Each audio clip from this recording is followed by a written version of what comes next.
this is it. I mean, it's not it. I've got more elsewhere, but these are my shelves. And this is the last month of me having them. So I needed to document it. Like, that was a must, because this is a lot. Never would have I thought that this is something I could have reached within 5 years of me restarting reading. Do I regret it a bit? Maybe, because right now I could use some of that money, but this is a lot of books, and these are books I really love. I counted all the books I have. I have 759 books. But yeah, there's gonna be my bookshelf tour. I don't know, I'm kind of doing this impromptu. As you can see, this is the majority of my shelves. This is the library section. I have another small shelf there, which we're gonna look at as well. And I've got some books just lying around, like the pile of books that will be mostly cast aside.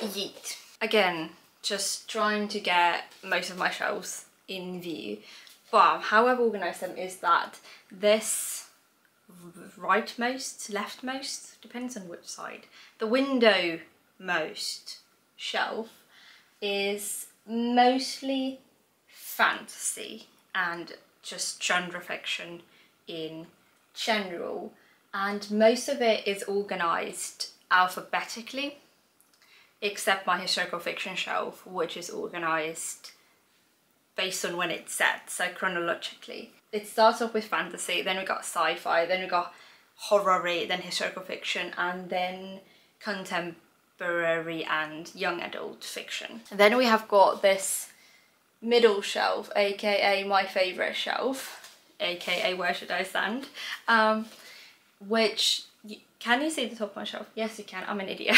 Top of my shelf is comics, but the rest of it, besides the favourites display shelf, is classics, and it's all compiled in chronological order. We start off from the bottom with the Iliad, and we end with the beginning of the 20th century, and then move in there to my half shelf. Of course we've got again a display shelf at the top, but then we start with the 20th century to 21st century, and it's all again in chronological order, except then we've got the slower shelf you can't see, which we will look at later, which is overlay shelf. That's how it's organised, and the rest of the books are organised.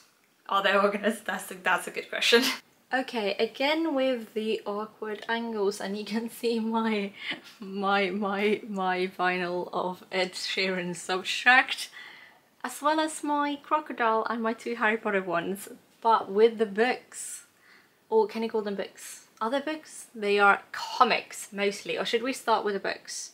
No, we're gonna end with the books because I'm on this side. We've also got this absolutely incredible print that I got from Norway, from this lovely artist. It's not actually a print, I think it's, no, I'm pretty sure, no, it's definitely the original, because it literally has it written there, and it did cost a bit more, but I absolutely love it, and I don't know, I just love it.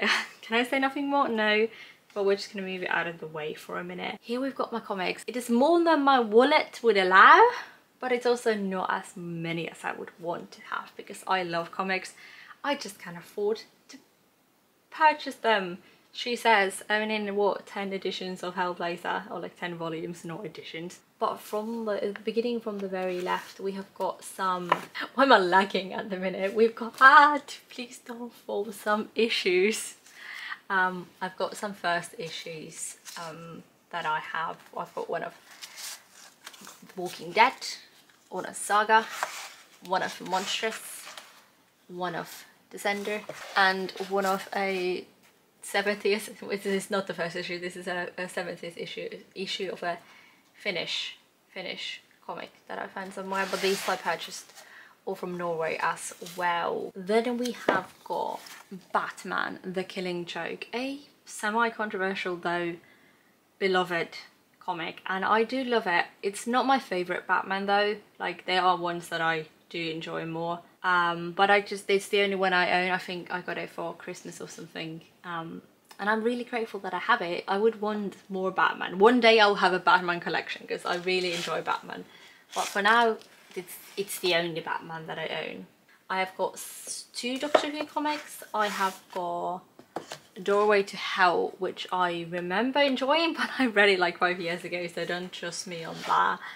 And then I've also got Revolutions of Terror. Then, like in a lot of places, we've got a Gaiman selection, and I love my Gaiman. Gaiman is, like we've already set out, my favourite author, and The Sandman is my favourite series. The only one I own yet is Dream Country, and I would own all of them if they weren't so darn expensive. But I actually really enjoy these new editions. But they might be my favourite editions of The Sandman, but I frankly love all the covers. This is also not a comic. This is an illustrated short story, or like novella, by Neil Gaiman, Stardust, which is a quite a controversial Gaiman. Like, this might be the most hated Gaiman. I remember enjoying it, and I really want to reread it, and I might still enjoy it, like with a caveat of, yeah, there's some problematic elements, let's move on. I also don't have like the novella or the novel of Coraline, but I do own the graphic novel adaptation, and yeah, I enjoy Coraline. I have not read this in years, the graphic novel adaptation, but I enjoy all the versions of Coraline. We have got another illustrated short story, and this is absolutely brilliant. This is just, frankly, one of my favourite Gaimans in existence. This is just beautiful, and obviously again illustrated by Chris Riddle, who is my favourite illustrator. No, is it Charles Vess? It might be Charles Vess. Charles Vess and Chris Riddle are both brilliant, and they both work with Neil Gaiman. And here is his work, actually his 2 works, with Colin and Doran, which are both graphic novels. She also has a good style, though not my favourite one. Then we have my Hellblazer collection, and if it isn't clear from the fact that I own so many of these, Hellblazer is my second favourite graphic novel series, comic book series, after Sandman. And I know Hellblazer is it's not a controversial one, but it's controversial in the sense that some people don't love it and other people do, and some people quite are against Jamie Delano's run of Hellblazer. I absolutely love Jamie Delano's run of Hellblazer, but I'm yet to reread Ennis's run. And further, I've only gotten to volume 4 of my reread, which I quit a year ago, which is when I purchased these. That's because I've got volume 4, but I haven't got volumes 5 or 6, and I can't find them anywhere, so I need to read them online, and that's the reason why I haven't been reading Hellblazer, like my reread of Hellblazer, for a year. But I will have to pick up my reread when uni starts, because comics are something great to read in uni.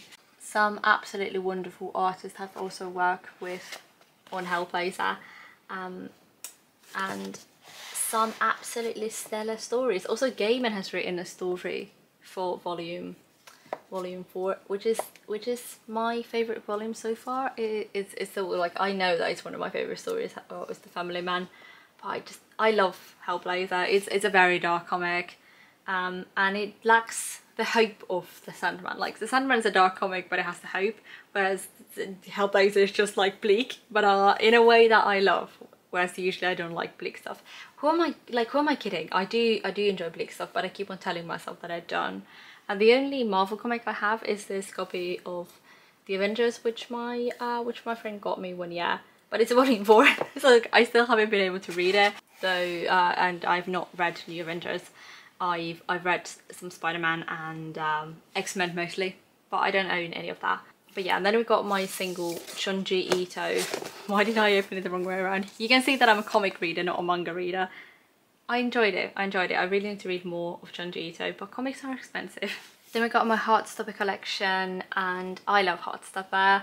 I love Heartstopper. I have not read volume 5 yet, and I promised myself I would read it this summer, and I really should be doing that.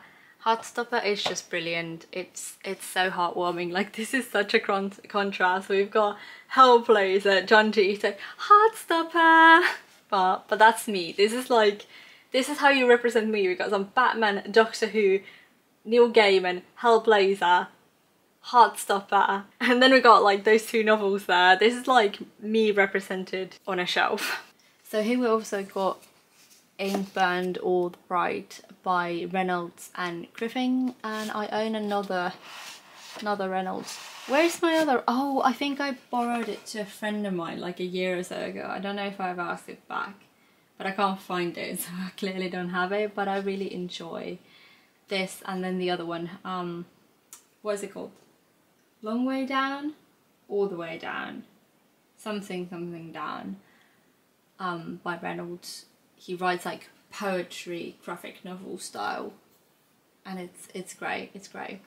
And then we have my like two novels in here. We've got Tuntematon sotilas by Vainalinna, which is a Finnish anti-war classic, and yeah, it's just here chilling like it should be.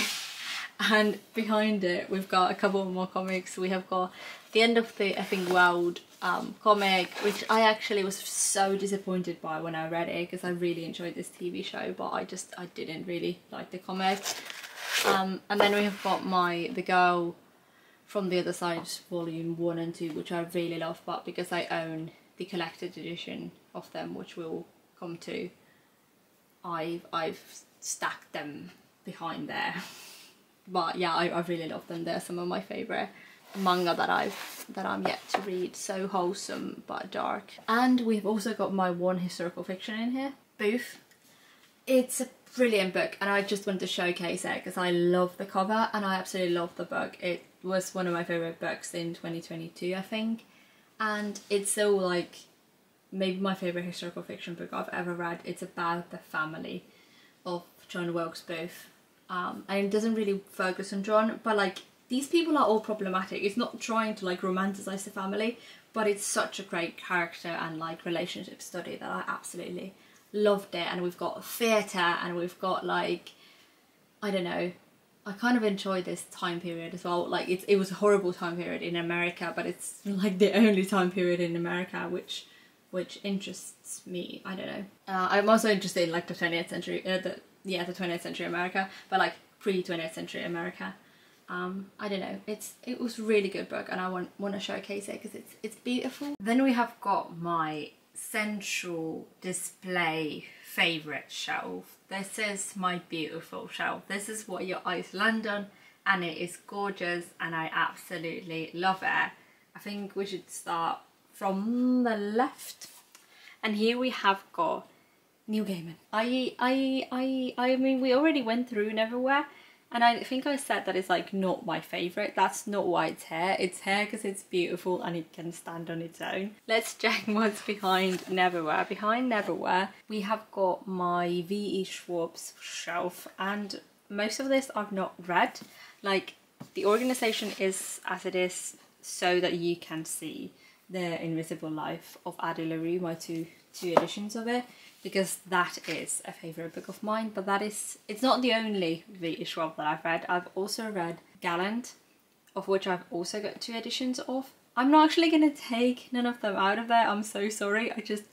It's going to be a hassle and I can't be bothered. But I have got 2 editions of Gallant by mistake, because I like pre-ordered the other and I got another one in a subscription box that I have for like 3 months, and I was actually really excited for that because like it was pretty, and it was one of my most anticipated books of 2022, but I didn't end up loving it. No, 2023. When did it come out? Like I can't remember years anymore, but I unfortunately was a bit disappointed by that. Though I said it's gonna be a hassle to take them out, and I wouldn't, and I'm not gonna. I'm still gonna take the books above them out. First of all, we've got this absolutely beautiful porcelain flower, and by the way, if you see porcelain anywhere on my shelves, it is my nana's, like it's being painted by my nana. So just wanted to showcase this to you. But below it we have got these, oh my god, they're dusty. We have got these absolutely gorgeous editions of The Interview with the Vampire and The Vampire Lestat, which I found for just a few euros, and like, look at these, they are absolutely beautiful. And yes, I know I bought also the Vampire Lestat, even though I've not read it yet, but I know it's gonna be a favourite because Interview with the Vampire is a favourite and it's about Lestat. I just haven't bit the bullet yet. I've also got a crucifix there, and I'm not a Christian, but it's really beautiful, and I'm really like fascinated by religion, but I'm a firm devout atheist, but it's still really pretty. Then I don't suppose you could ever guess what is my favourite book. I don't think you could. I think that's a bit of a pickle. There's a major pickle in it. I mean, I've already talked about like how I can't decide whether Interview with the Vampire or If We Were Villains or The Lord of the Rings, which of them is my favourite book. They are battling for the position. And I don't know, I can't make the decision, but If We Were Villains is one of the favourite books, not just a favourite, but one of the favourite books. If it's not number one, it's number two or number three, and it will depend on the day. And when I read it, it is my favourite book of all time. And it is absolutely beautiful. It is about these stupid people whom I love. It is the dark academia about these Shakespeare students, and it's about betrayal and honesty and identity and all of the lovely stuff. And you know, as a philosophy student, that is what we're like. I'm not even kidding. At least we've not murdered anyone yet, but I think these people should have just read a bit about socialism and they would have been much better. Richard wouldn't have never died. But yeah, I love all these editions. What the fuck am I saying? I love all these editions, and the one that has been showcased is the anniversary edition, and it is my favourite. I'm not going to showcase to you them all because again, it would be a hassle, but I've got 4 English editions. I just haven't got the hardcover American one because it's too damn expensive, but it's my favourite cover, so I will get it one day. I've also got the Spanish edition, De los Somos Villanos, and I really enjoy it as well. I'm gonna not display the cover. I'm not gonna show it to you, so, but it is really pretty. And I got more elephants. I don't know if you've had much elephants yet, but as you can see or will see, elephants are my favourite animals. And here we've got our first elephants. This elephant and those elephants. Then, beside the elephants, we've got the book I was talking to you about, which is The Girl from the Other Side. Oh wait, I keep on forgetting which way around mangas I read. But this is just beautiful. It's absolutely gorgeous, and I want to get the rest of them. This is my favourite manga. It is just so heartwarming, but also heartbreaking. And I also love the way it's illustrated. So beautiful and so like just brilliant. And it is about this little girl and this creature who is raising her. And if we've got a beautiful father figure who's considered a monster, you're gonna make me and break me, like within the same pages. Then we've got Pyrenees by Susanna Clarke, and it's really pretty, and it actually only went here because it didn't fit anywhere else. I've not read it yet, but I know I'm gonna love it when I do because I have started it when it came out, but it's one of those books that has been haunting me. Then we have got Mary Queen of Scots. This just, it's nothing special, but it has a pretty cover, back of the book. I keep on forgetting what this is called. It has got a pretty spine. It's got a spine. And I mean, it's just a non-fiction book about Mary Queen of Scots, but Mary the Queen of Scots is like the interest. No, it's one of my interests. It's one of the things I've been obsessed with, definitely. And then we've got this absolutely gorgeous cover edition, whatever we would call it, book of The Complete Tales and Poems of Edgar Allan Poe. And I love myself Poe. I'm currently just started working on a novella which I'm calling Project Poe because it draws inspiration from Poe and Lovecraft. And I love Poe. I've not read all of Poe, but I've read Poe, and I've read all of his poems, and he's one of my favourites. Then we have got Six of Crows, and it's brilliant. Again, one of my favourites. It's probably my favourite YA book series duology that I've ever read, and it's pretty. And I love this like black, gold, red, bit of silver little bookshelf. I love this. This looks so beautiful. I'm just obsessed, in awe.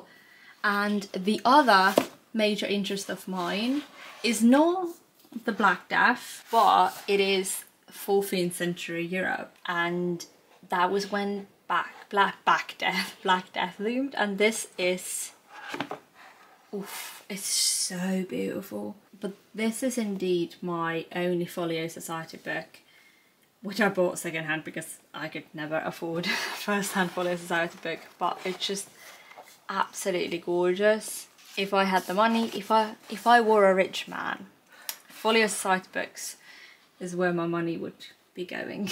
And finally, I saw this at a bookstore, and did I waste money? Yes, but I saw this and I could not buy it because it's too gorgeous. It is a Christmas, beautiful book.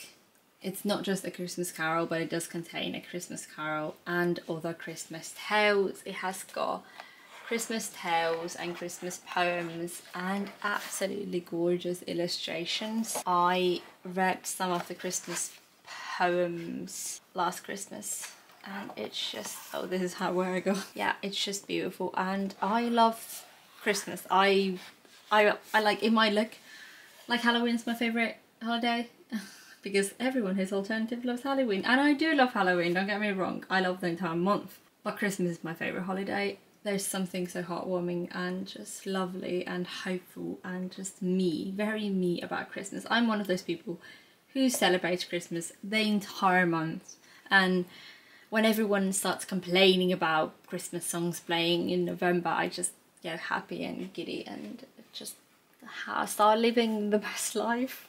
And I needed this because it's me. It's just very me, and this is my favourite colour, and everything. I do apologise for the horrible, obnoxious angle. It's just gonna be for the topmost shelf of the windowmost shelf. This is, like I said, my fantasy section, and I do apologise for the floating head. I'm not even this tall. I had to go and get heels so I can film this. I'm gonna start with the windowmost shelf. I've got all of the different shelves times down below, but now I'm gonna go to my topmost fantasy shelf, which is my most disorganized, because this is just fantasy hardbacks that had to be put here because of the problem with the shelves that I was talking about before. Like these shelves, which are the most bought bookshelves in the world, I believe, their original like sizes do fit like hardcover books as well, but those like leave so much room that I got like extra shelves. But when you get extra shelves, you get these paperback size shelves, and then you get these hardcover size shelves. So this is what we're living with for now. But here we've got my hardcovers. I'm not gonna list every single book I own because, as we already established, I own 750 books. Yeah, so like I said, this is organized alphabetically, but my alphabetical order is actually from the left to the right, and that's just because, I don't know, this is just the order. We're not going to talk about it. And I've read, I think, like about half of these books. We've got, for example, Illuminate here, which I enjoyed. Fairy Tale by Stephen King here. Stephen King is very just spread over. Mostly I've tried to keep authors together, but Stephen King is everywhere, and we've got like a single Olivia Blake book here, which I don't even think is fantasy. I'm pretty sure that's contemporary. We've also got my only Sarah J Maas books, which are my guilty pleasure, but I won't be buying the third book. But I do still want to keep them because I really enjoyed them. They were just really great guilty pleasure reads. But there are some books in here that I really want to still read that I haven't, or like that I started and haven't read, like Project Hail Mary by Andrew Weir, as well as The Starless Sea by Erin Morgenstern. But this is mostly a shelf I just forget the existence of. Like, these are really beautiful books, like The Adventures of Amina Al-Zirafi and I don't know, even like A River Enchanted. Those two are good examples of books that I think are really beautiful, and I didn't dislike. I thought they were fine, but I didn't love them. And I think we're just gonna move on. Now this is much better. I do hate about the topmost shelf though, that I can't get any of the books out. So I would love to show you The Adventures of Amina Al-Zirafi, for example, because it's a really beautiful book, but it's an absolute bitch to get it out of there, but it's even a worse bitch to get it back there. So I I want to get rid of that part of this bookshelf, which is why I'm not going to be taking all of my books and just a selection of them. And I might make a video. I kind of want to make a video where I just like choose the books that I'm moving with, or that are moving with me. But starting with my fantasy paperbacks, these again are alphabetically organized from here, and then here, and we start off with my Abercrombie section, and I'm so mad that I've not read or finished before they're hanged, but I really love the play itself, and I do really want my fantasy and section to have like complete series or like complete books by authors. Like I want to have more Abercrombie certainly, but as we can see I'm only halfway through before they're hanged. These are just like really beautiful. I love Abercrombie, and I really want to get more like back more into reading fantasy, because I've got a lot of fantasy that I bought when I was just like really into fantasy, and that I never read or even started, because I didn't ever fall out of love with fantasy. I just kind of stopped reading long books, or it became more difficult, but now I've got more back into reading longer books. We've also got Susanna Clarke's The Ladies of Grace Ado, which is not at the same place as her other book, but I don't actually own Jonathan Strange and Mr. Norrell, though I have read that, so I would really like to have it. But this is also just like a great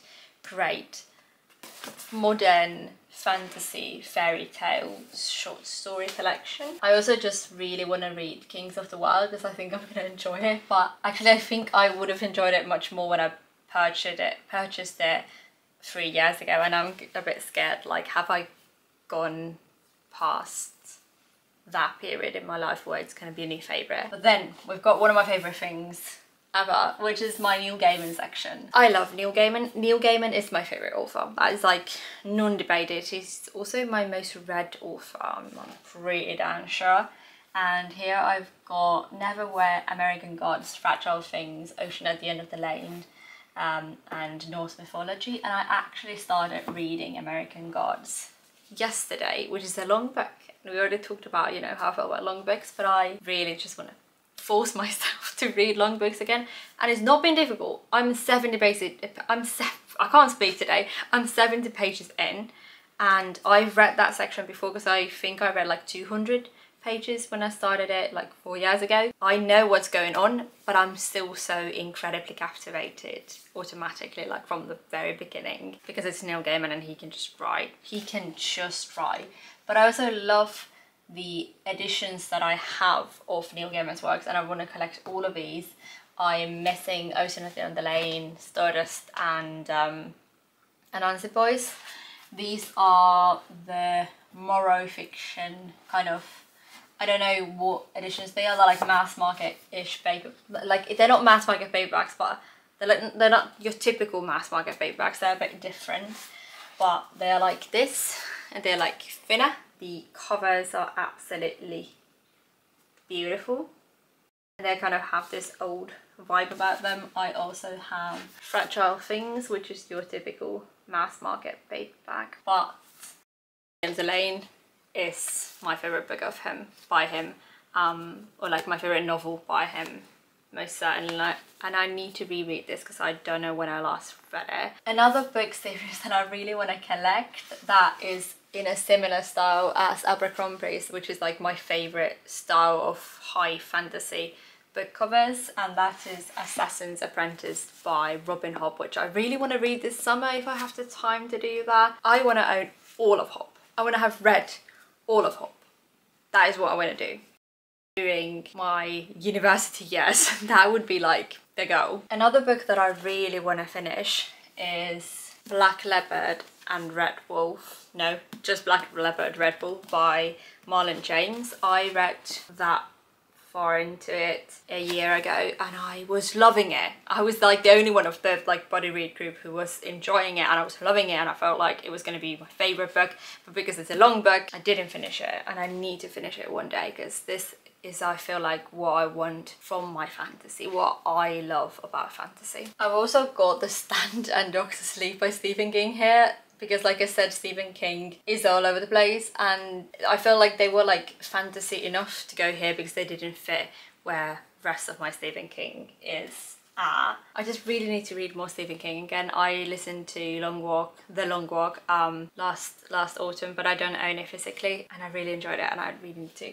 continue with King. But then here at the very edge, my favourite, which are again mass market paperbacks. I love fantasy mass market paperbacks, but this series I absolutely adore. I actually finished it 3 days ago, last weekend. But the first book, it's a companion series, so it's not like your typical series. It's, well, a companion series which you can read as individual standalones. The first book is Swords Point, which is from the 80s, and it's a classic, or modern classic of queer fantasy literature, and it's brilliant. And then this is confusing because I read the next book I read was The Privilege of the Sword, which is set 15 years after, and it's more of a coming of age. I don't know if I would call it a YA, but it's a coming of age story, whereas this is a fantasy of manners. And then the last book, which I just finished, is The Fall of the Kings, which is set, I think, like 40 years after the first one, and this is like a academia set, fantasy of manners, brilliant atmosphere.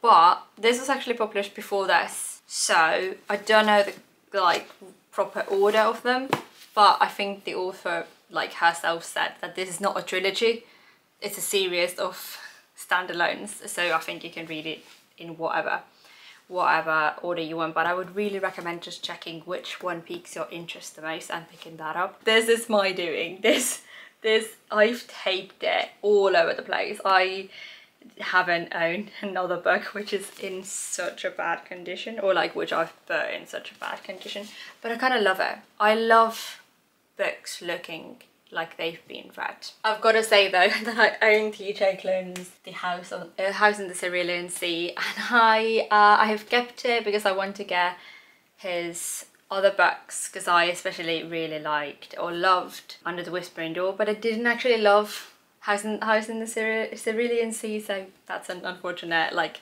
it doesn't, I don't know, also it doesn't feel like it goes here because most of the rest of this is, I think, a bit different fantasy, more traditional, or, well, not really. We have Neil Gaiman in here and everything. What am I even saying at this point?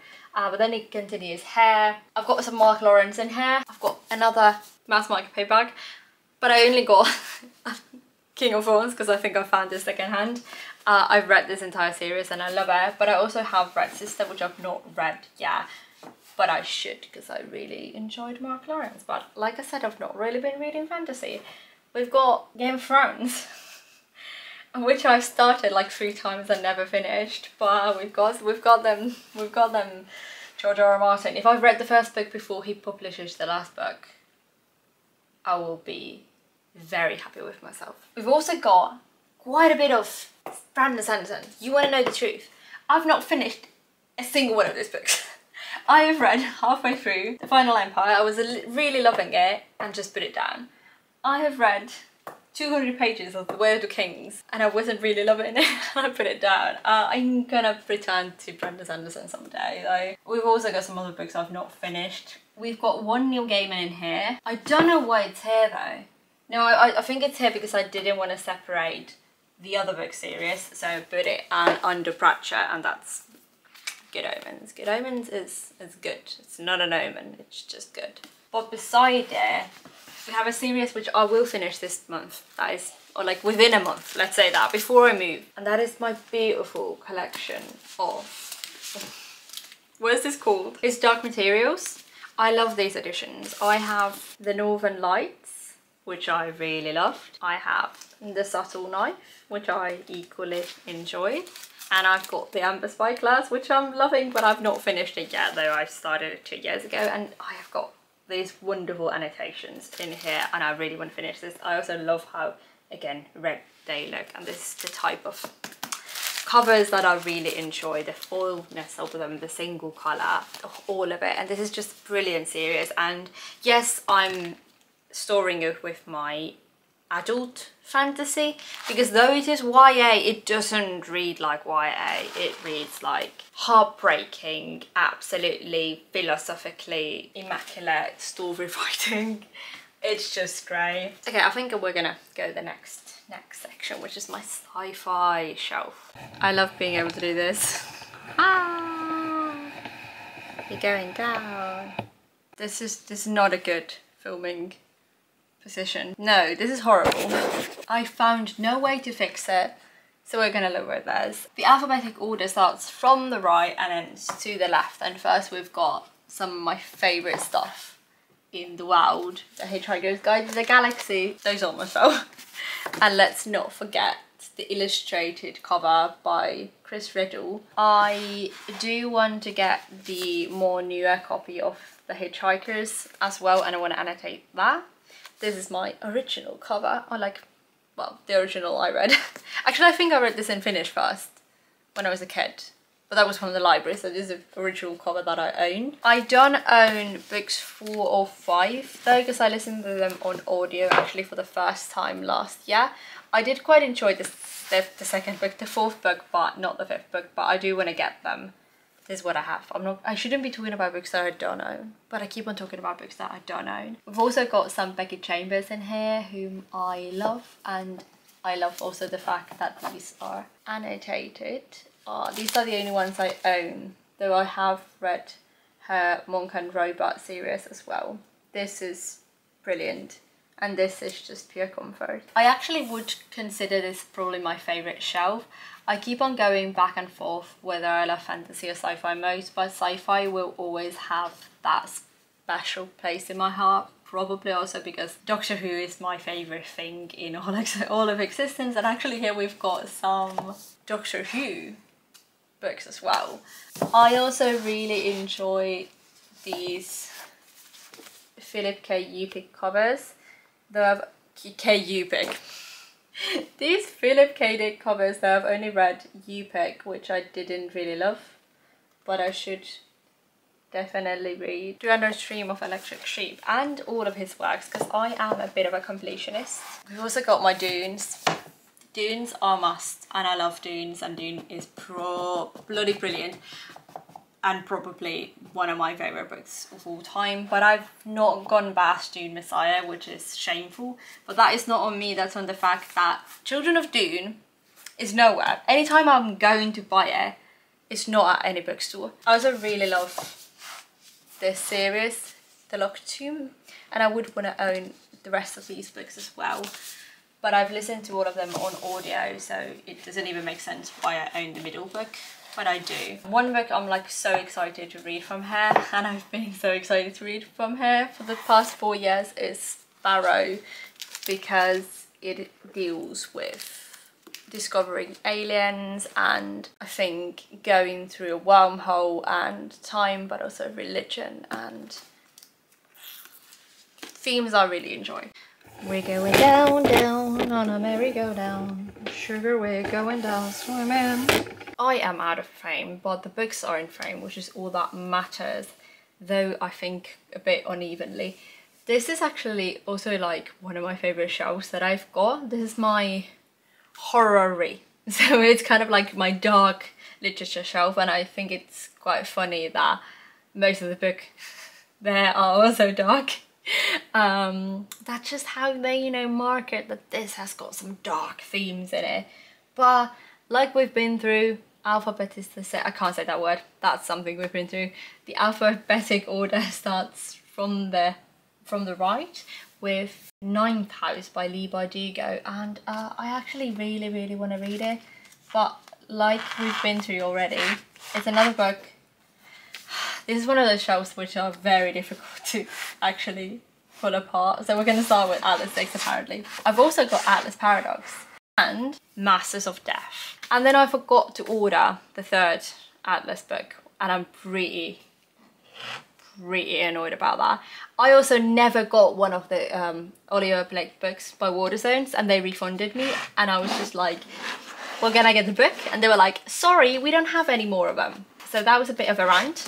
But I do really think that the Olivia Blake books are really pretty, and I actually have really enjoyed the Atlas books, though I've not read anything more by her yet. But The Ninth House, this I really want to read because I feel like I could really enjoy it, and I don't know if it's like proper dark academia or just like using the dark academia aesthetic, but even if it's just using the dark academia aesthetic, which is pretty much what Olivia Blake is doing as well, I don't think I mind, because I like the aesthetic. Like, do I love books when they are genuine dark academia?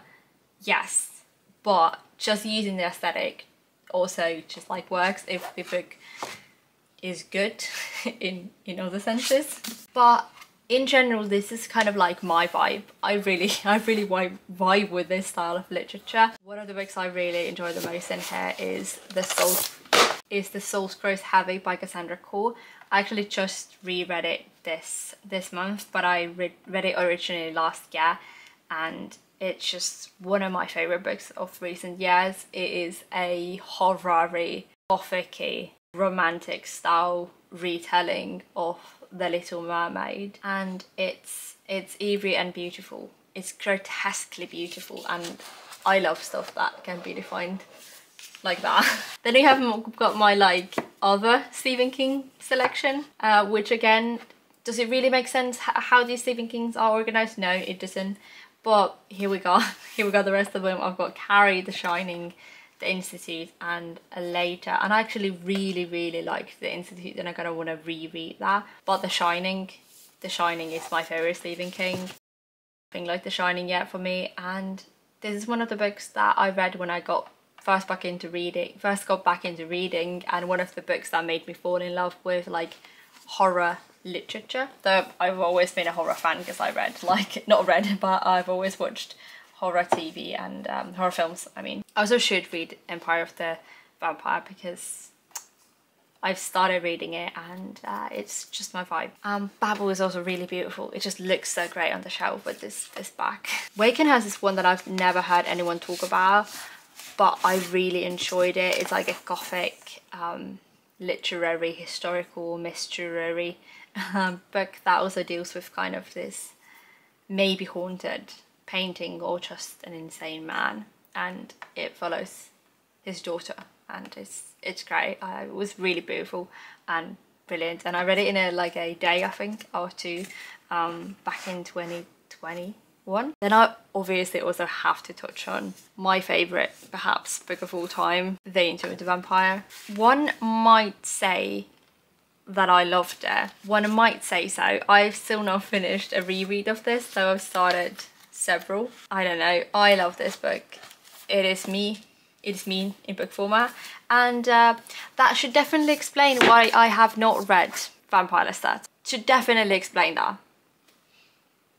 The angles are getting better and better, and now is when we're starting to have problems with the lighting as well. But this is my historical fiction shelf. It is my most unread shelf, because I do know that I love historical fiction. I genuinely do. I really enjoy historical fiction, and I often purchase historical fiction books in secondhand bookstores because you can usually find them quite well there. But I'm just really bad at reading historical fiction, because historical fiction is usually really long.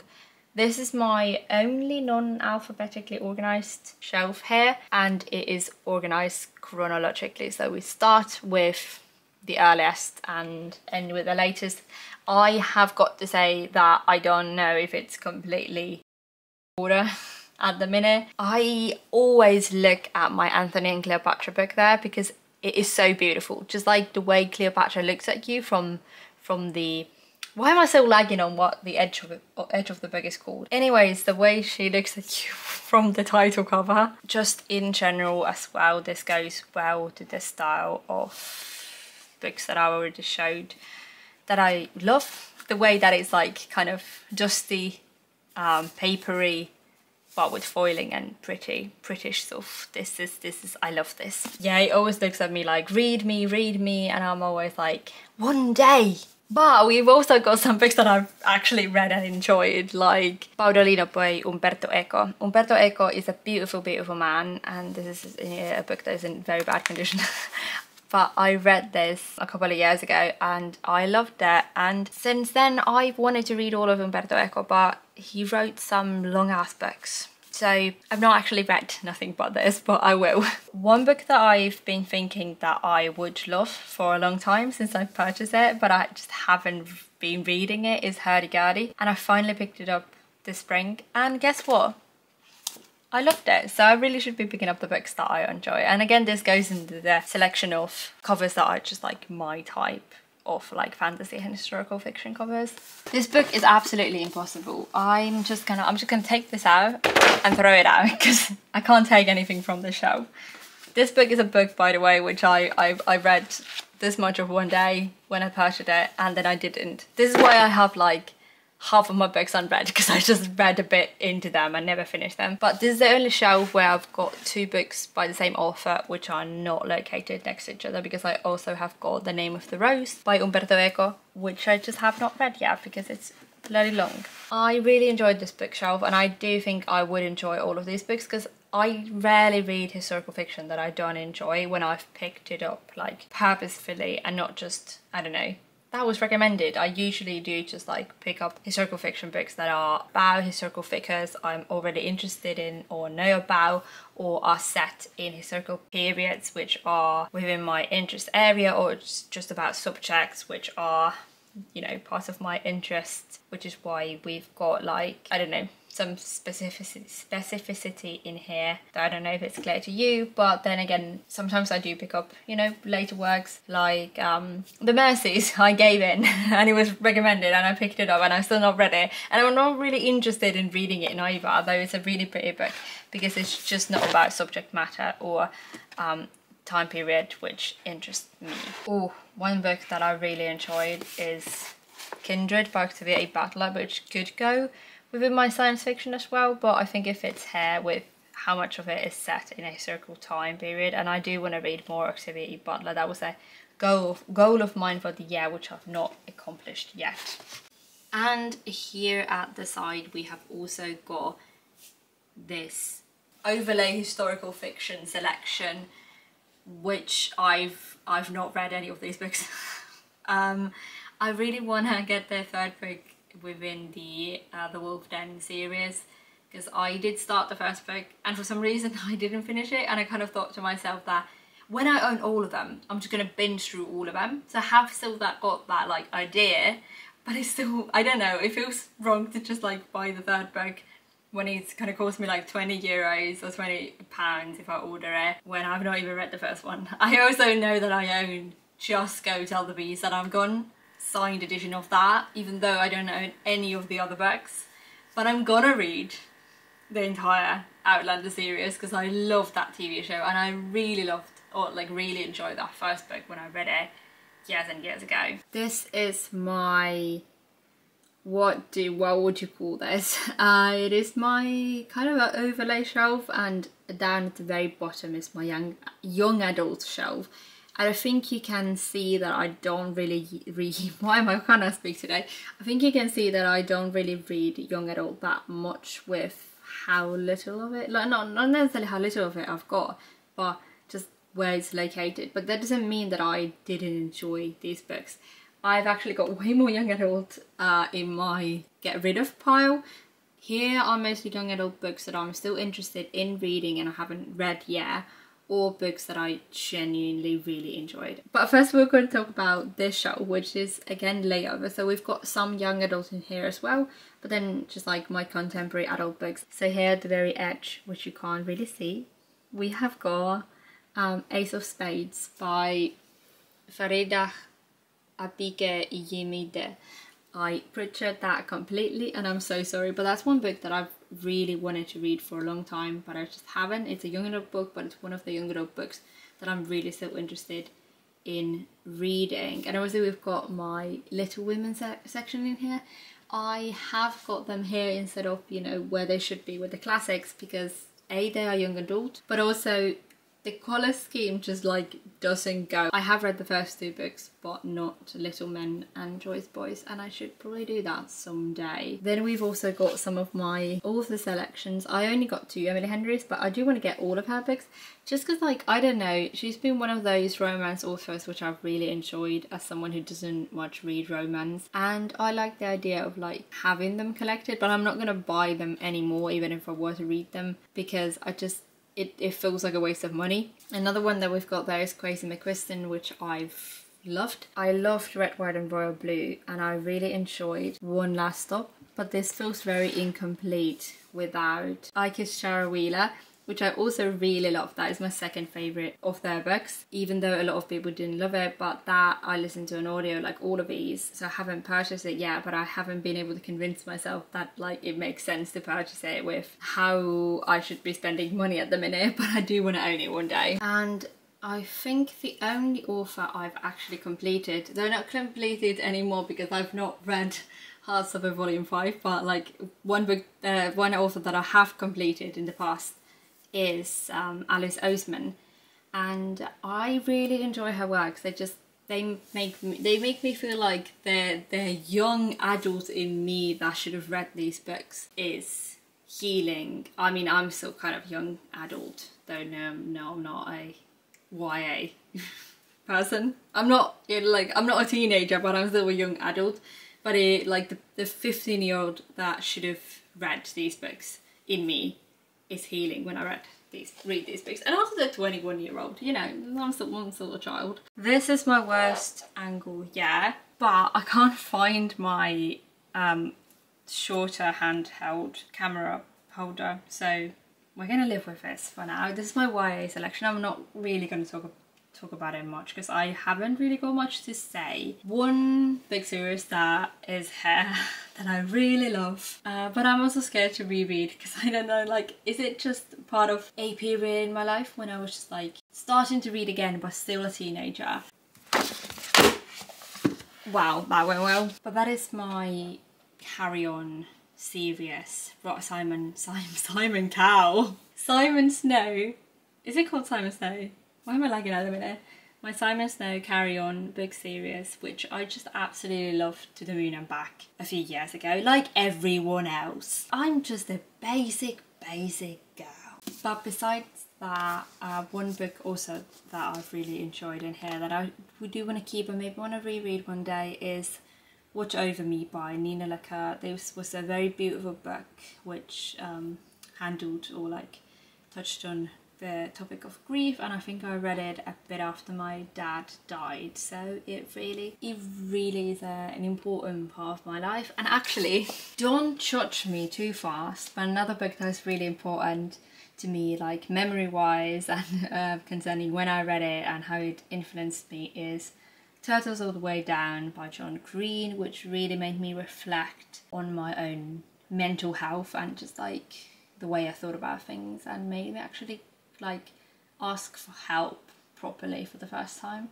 So yeah, the lighting conditions aren't ideal, but here we have the bottommost corner of my fantasy shelf, and here on the left we've got a mess of a pile of annotation stuff. But here in front of you, this absolute bonkers pile of PDFs is everything I read during my first year of uni. Behind this chair, we have got my banished Harry Potter books. That's just my Harry Potters in Finnish, in English, and one in Spanish. So again, this is my little Harry Potter selection, whichever that might be. But also we've got a hidden Bible, which I find quite funny. I'm not a Christian, but that's my hidden Bible apparently. So that's that. Here, behind my adults selection, we have also got these lovely, I don't know what you would call them, but like children's informational stuff. I don't know. We've got Piratology, Monsterology, what is that? Vampirology, and I really just like loved these books as a kid. But we've also got like a Harry Potter and a Doctor Who kind of picture informational thingy, and also fairy tales by Astrid Lindgren. So yeah, this is this little big book section here. And here is this corner I mentioned before, which is my I need to get rid of this books corner. I'm not sure how many books there are in here, maybe like 50, but that's a lot of YA. Like, I'm not gonna go through them, but at the bottom we've got like, well, what have we got in there? We've got like Twilight and Hunger Games, and we've got some extra copies. So we've got my Finnish editions of Assassin's Apprentice, or like the entire Farseer trilogy. And we've actually got some books that I don't want to get rid of, but that just don't fit on my shelves, so they say here. So for example, Percy Jackson, I don't think I'm gonna get rid of that book, especially because like I really loved Percy Jackson, though I want to get the newer editions because I've got 2 different editions of Percy Jackson, and those are the only ones I have read. And then there are also just like some adult books in here that I've either read and just like didn't enjoy, or just have no interest in reading, so I don't understand why I'm keeping them.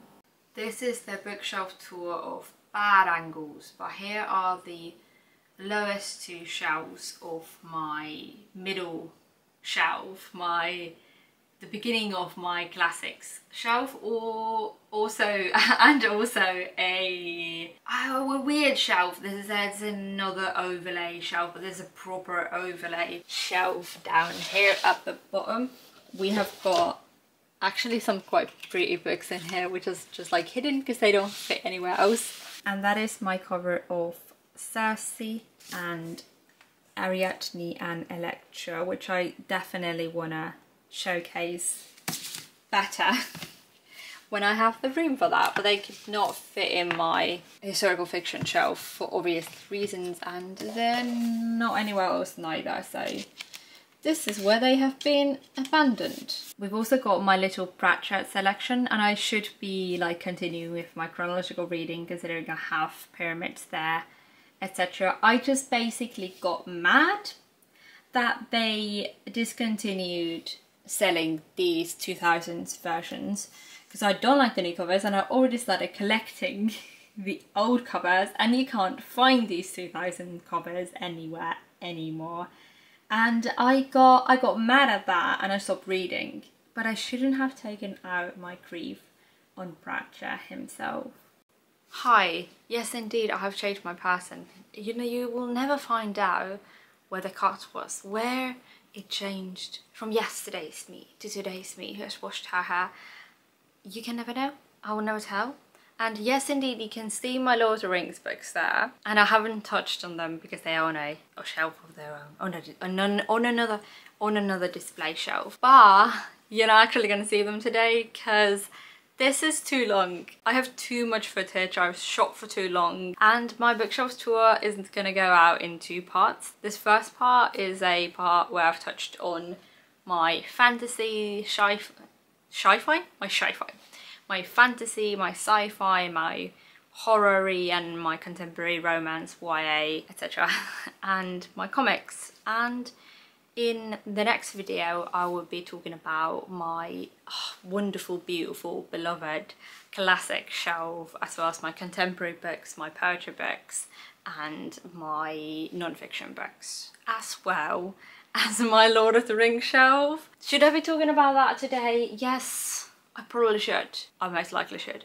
But those are also technically modern classics, and that is where they're located, so that is when they will be talked about. So if you want to see my Lord of the Rings, you can check there, and all my wonderful classics, because I also have got beautiful, beautiful classics. And though most of my modern classics that are sci-fi and fantasy were within my fantasy and sci-fi shelves, I've still got wonderful, wonderful modern classics and contemporary books to go through. But thank you for watching this video, and I hope you enjoyed it, and I hope you enjoyed taking a browse at my shelves so far, because there's still quite a bit to go through, half-ish to go through, actually more than half, I think, about half to go through.